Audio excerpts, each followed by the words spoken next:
Neither violence or vandalism are acceptable in the exercise of one's constitutional rights. Both peaceful demonstrators and law enforcement officers in the lawful exercise of their legal authority are entitled to do so without threat or harm. That's what I believe.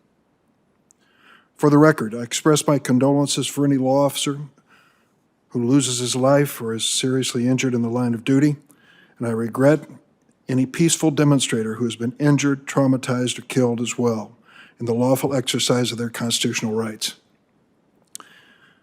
Patrick Underwood, I regret his passing and his death. Thank you. The chairman started this meeting by saying we're talking about the leftist. Patrick Underwood was not killed by a leftist. He was killed by a member of an organization known as Boogaloo, a right-wing extremist organization. At least a gentleman, I shouldn't call him a gentleman, a person named Carrillo has been charged with that crime at this time. It ain't just leftist. They're extremists who are engaged in many places. Tomorrow is the anniversary, Mr. Chairman, the one-year anniversary of the mass shooting at the Walmart in El Paso, Texas. A 21-year-old white supremacist, and I won't repeat his name, with anti-immigrant views killed 23 people and injured 23 others. It is the worst racial extremism in American history against Hispanic Americans. An unclassified May 2017 FBI DHS Joint Intelligence Bulletin found that, quote, white supremacist extremism poses a persistent threat of lethal violence.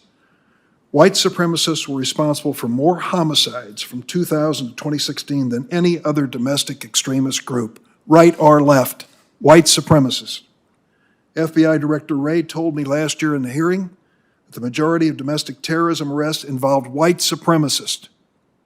And yet the Trump administration has made the inexplicable and I consider irresponsible decision to stop tracking white supremacist incidents as a separate category of domestic terrorism. Since May 2019, I've sent 3 letters to the Attorney General and FBI Director asking why DOJ and the FBI are doing this at a time when we should be combating the growth of white supremacist violence that targets religious minorities and communities of color. Today's hearing only reinforces my concern that the FBI and DOJ are not taking adequate measures to combat white supremacist violence and are minimizing the growing domestic terrorism threat. Instead of focusing on the real and significant violent threat of domestic terrorism motivated by white supremacy and far right-wing extremism, terrorists who have killed Americans, the Trump administration has repeatedly tried to vilify protesters and conflate social justice movements with anti-government extremism. Ms. Cox, you're very explicit. In fact, you say it twice within a matter of 4 sentences. In your statement, you say, our proactive focus on violent extremists is not on membership in particular groups or adherence to particular ideologies or belief, but on criminal activity and violence. You say that twice. Do you agree that violent white supremacists currently pose our most significant domestic terrorism threat? I would definitely agree with Senator that we have a number of investigations that involve white supremacist group. In fact, before the civil unrest, the majority of the domestic terrorist investigations were white supremacy involved. And as part of the Department of Justice, can you explain why your department has stopped tracking white supremacist incidents as a separate category of domestic terrorism? I do not know anything about that, Senator. Well, I hope you'll look into it. Sure. The Department of Homeland Security has recognized a particular threat by violent domestic extremists who target racial and religious minorities. In a September 2019 strategic framework report on violence, while President Trump was the president, it said white supremacist violent extremism, one type of racially and ethnically motivated violent extremism, is one of the most potent forces driving domestic terrorism. Mr. Cuccinelli, do you agree that white supremacist violent extremism is what, quote, one of the most potent forces driving domestic terrorism? I do, and that's why the Department of Homeland Security has upped its effort in that area. It is not correct to say we have ignored it. Well, we've seen what you've done in Portland. What have you done about white supremacists?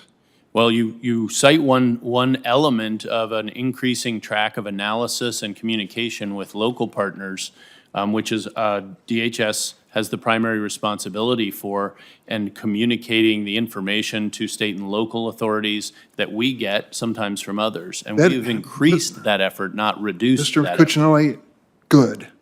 That is what we expect in the ordinary and customary relationship between the federal government and state and local law enforcement. It is not what happened in Portland. May I be allowed to ask one last question?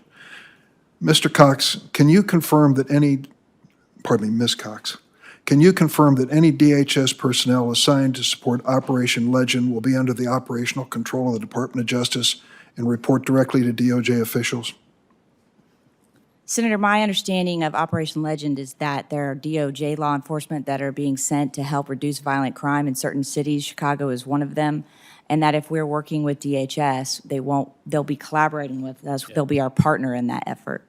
There is a genuine concern because of statements made by this president about some wide-ranging immigration enforcement as part of this. Are you aware of any plans to use these DHS officials that have been assigned to Operation Legend for immigration enforcement? I am not, Senator. In fact, I am aware that that entire operation and initiative is meant to reduce violent crime in cities Exactly. across the U.S. And started in Kansas City for that very reason, did it not? Yes, sir. Thank you, Mr. Chairman.